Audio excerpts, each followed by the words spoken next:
Hey guys, Justin from the Computer Crowd here. Raspberry Pis are great little boards, however they are very delicate, so why not protect it with a case? In this video, we'll show you how to make your own Raspberry Pi case. It's simple and doesn't require many tools. So what are you waiting for? Let's get to it. So now the next step would be just to find a VHS cassette tape box. Now these are pretty old, so it may be a little bit challenging to find. I'm talking old, like that type. And as you can see, the Raspberry Pi and the box itself match up quite nicely. In fact, so nicely that even without any modifications at all, the Raspberry Pi will still fit into the VHS tape box with no issues. As you can see, it's a nice snug little fit in there. This isn't closing because of the video port, but as you can see, depending on what type of case you have, I know some open from the side, some open from the top. It varies on case, but yeah, so no matter what, all VHS tape cases like this will work, whether it's opening from the top or side. And really, the only modifications you're going to need to do to this is to drill the holes. This is a much cheaper method than having to buy a case off eBay, for example, that would cost probably more than the Pi itself. Now the next step would be to trace the ports onto the box. So I have my marker here, and I'm just going to look at what ports I'm going to need to drill holes for.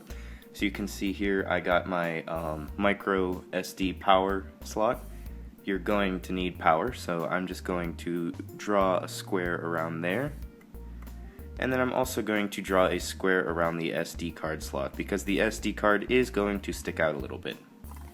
I'm not going to be needing the HDMI, so I'm not going to draw a square around it, and I already did it here. So now the next step would be to get drilling. Now what we're going to do is actually drill the holes in the case. So for the Pi's sake, take it out so you don't damage it while you're drilling.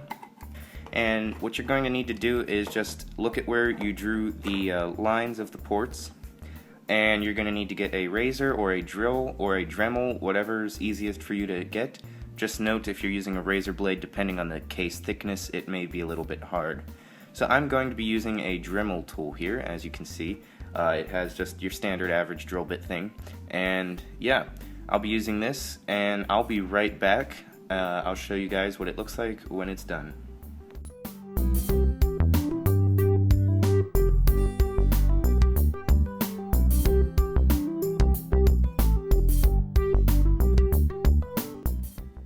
And here's the finished product. We have the case with the drilled holes. You can see here we drilled the holes out for the USB, Ethernet, and other ports here.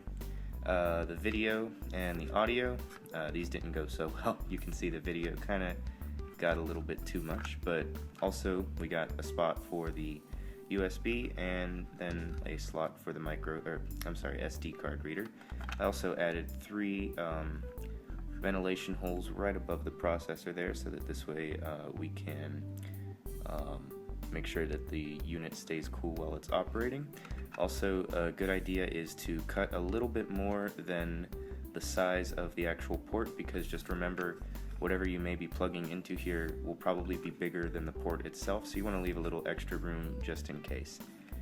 So all in all, this is a great little easy do-it-yourself project for the Raspberry Pi, and it's one that probably anyone can do with a drill or anything of the like.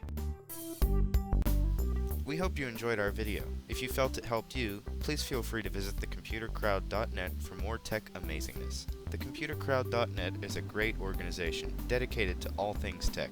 Thanks again for watching, and we'll see you in our next video.